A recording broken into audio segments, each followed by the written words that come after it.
Uoči obeležavanja 26 godina postojanja, Blic od ove jeseni dobija i svoje televizijsko izdanje. Medijska i tehnološka kompanija Ringier AG sa sedištem u Švajcarskoj ovom značajnom medijskom investicijom podržala je kvalitet i širenje dometa i uticaja brenda Blic, koji je u Srbiji lider digitalnog izdavaštva već više od decenije. Na gala proslavi povodom rođendana i pokretanja Blic televizije, osim predstavnika Ringier grupe na čelu sa generalnim direktorom Markom Valdarom, Serbia is a true leader in the Balkan area. Pojavilo se preko 700 zvanica iz politike, diplomatije, kulture, biznisa i show biznisa.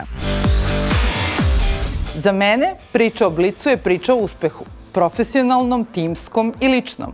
I od 26 fenomenalnih godina koje su iza nas. Za nas od ove godine počinje nova era.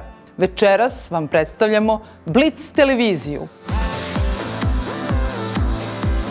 Blic televizija je televizija koja sublimira iskustva svih velikih evropskih medija, ali je ostvarena na naš način, na našem podneblju, sa našim nasleđem, kao i našom svakodnevnicom.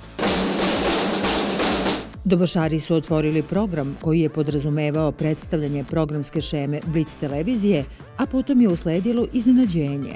Nastup najveće zvezde na Balkanu Svetlane Cece Ražnatović, a potom i Dejan Petrović Big Benda, kao i za sam kraj večeri Girls, Boys and Toys.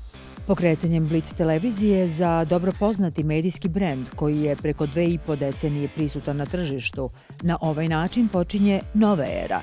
Istinite, tačne, pravovremene i proverene informacije, ali i ekskluzivni zabavni sadržaj od ove jeseni biće prisutni u domovima širom Srbije, Republike Srpske i Crne Gore i putem malih ekrana.